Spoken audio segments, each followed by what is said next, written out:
एक ऐसे कम्युनिकेशन की भी ज़रूरत है, फैंस के साथ एक ऐसे कनेक्शन की भी ज़रूरत है। और उसके साथ साथ यदि उद्देश्य सही हो और जब आप एक हायर उद्देश्य के लिए खेलते हैं तो मुझे लगता है कि वहाँ पर जीत की संभावनाएं बनती है। भारत का सब कुछ खत्म नहीं हुआ है, लेकिन बहुत कुछ डिपेंड करेगा कि बाकी टीमें कैसे खेलती है इस ग्रुप के अंदर, और भारत सेमीफाइनल में पहुँच जाती हैं तो आगे जीतने की संभावना प्रबल हो जाएगी। क्योंकि वहाँ पर जब आप सिर्फ 2 मैच के बारे में सोचते हो तो आपका जो मेंटल जो शिफ्ट है वो सिर्फ 2 मैचेस के ऊपर हो जाता है और आप पूरे टूर्नामेंट के बारे में नहीं सोचते। तब आप फिर अपनी मेंटल एनर्जीज है उनको आप समन अप कर सकते हैं। तो मेरा मानना है कि संभावना भारत के लिए माइन्यूट भले ही हो लेकिन है ज़रूर। यदि वो सुधार जल्दी से नहीं करते हैं तो बहुत बड़ी परेशानी झेलनी पड़ सकती है। अफगानिस्तान के पास 3 वर्ल्ड क्लास ऑपरेटर्स है, जिसके अंदर मुजीबुर रहमान है, मोहम्मद नाबी है और राशिद खान है, जो कि IPL में भी सक्सेसफुल रहते हैं। और इतना आसान नहीं होगा उनके सामने जीतना, और वो भी बड़े रन रेट के साथ। दूसरा, हामिद हसन इस समय टीम के अंदर आए हैं और बहुत अच्छी तेज़ गेंदबाजी के साथ यॉर्कर्स डाल रहे हैं, तो बॉलिंग उनकी स्पॉट ऑन है। और जहाँ तक बैटिंग का सवाल है तो उसके अंदर 3 या 4 ऐसे खिलाड़ी हैं जो कि गेम का नक्शा कुछ ही ओवर्स के अंदर चेंज कर सकते हैं। और जिस तरह से भारत की गेंदबाजी हो रही है और ख़ास तौर से ड्यूक के अंदर आप किसी भी बैटिंग जो लाइनअप है उसको आप कंट्रोल नहीं कर सकते, क्योंकि बॉल सीधी बल्ले पर आती है और पेस को खेलना कोई दिक्कत अफगानिस्तान के बल्लेबाजों के लिए भी नहीं है। जब मूवमेंट होता है तो परेशानी खड़ी कर सकती है, लेकिन जब ड्यू होगी मैदान के ऊपर तो मूवमेंट होगा नहीं बॉल के साथ और बहुत डिफ़िकल्ट होगा किसी भी बल्लेबाज को आउट करना। और अफगानिस्तान के बल्लेबाज ऐसा उम्मीद की जा रही है कि जिस तरीके से खेल रहे हैं, मुझे लगता है जो मैंने अभी तक अफगानिस्तान के बल्लेबाजों को देखा है कि वो अभी अपने फुल पोटेंशियल पर नहीं खेल रहे हैं। यदि भारत के साथ जब वो मैच खेले और जब अपनी जो कैपेबिलिटीज़ है उनका 70% भी उन्होंने यूज़ कर दिया तो भारत के लिए खतरे की घंटी है कि अफगानिस्तान भी भारत को हरा सकता है और अफगानिस्तान न्यूजीलैंड को भी हरा सकता है। तो कुल मिलाकर के ये कहा जाए कि भारत के जीतने की संभावनाएं बहुत कम है। लेकिन क्रिकेट है वो अनिश्चितताओं का खेल है जिसमें कुछ भी हो सकता है।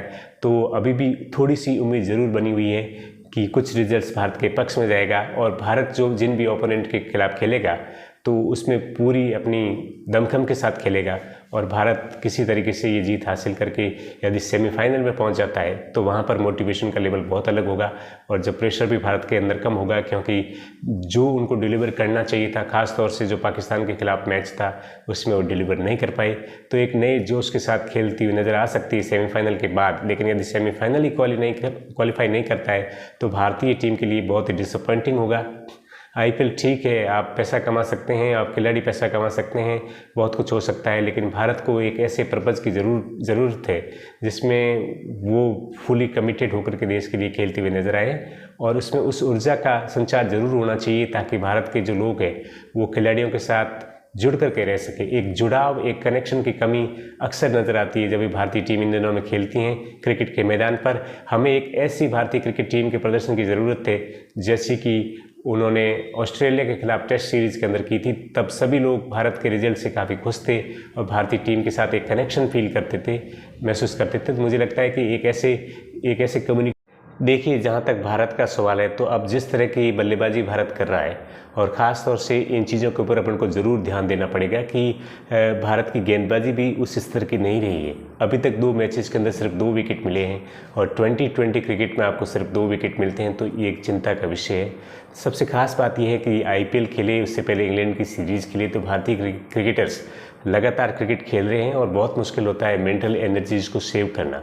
और ख़ास तौर से जबकि दुबई के अंदर या यूनाइटेड अरब एमिरेट्स के अंदर ये IPL खेले थे, हाई इंटेंसिटी टूर्नामेंट था, प्रैक्टिस सेशंस थे और बहुत ह्यूमिडिटी थी और बहुत ज़्यादा गर्मी थी।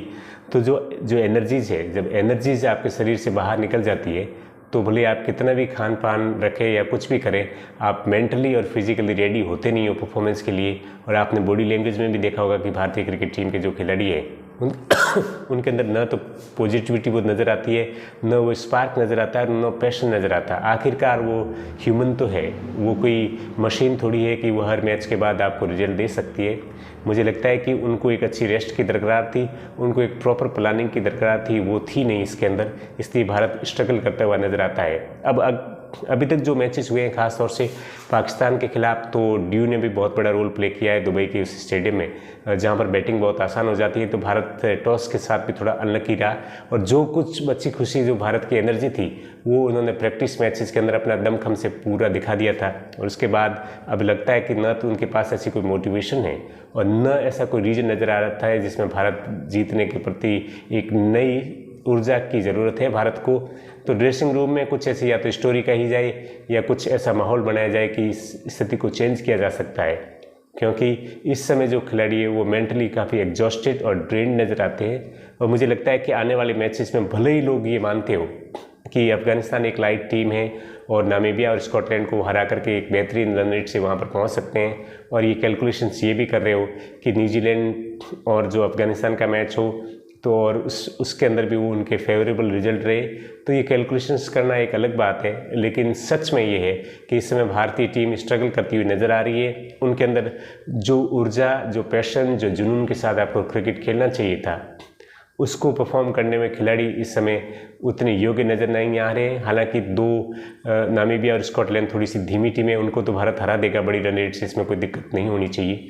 लेकिन जहां तक अफगानिस्तान का सवाल है, यदि भारत वहां पर टॉस हार जाता है अफगानिस्तान के खिलाफ और अफगानिस्तान बाद में बैटिंग करता है, भले हुए पहले बैटिंग करो, वो जो जायद क्रिकेट स्टेडियम जो अबू धाबी के पीछे, उसके बारे में बहुत जानकारी रखते हैं। और मुझे लगता है कि इसके अंदर यदि वो सुधार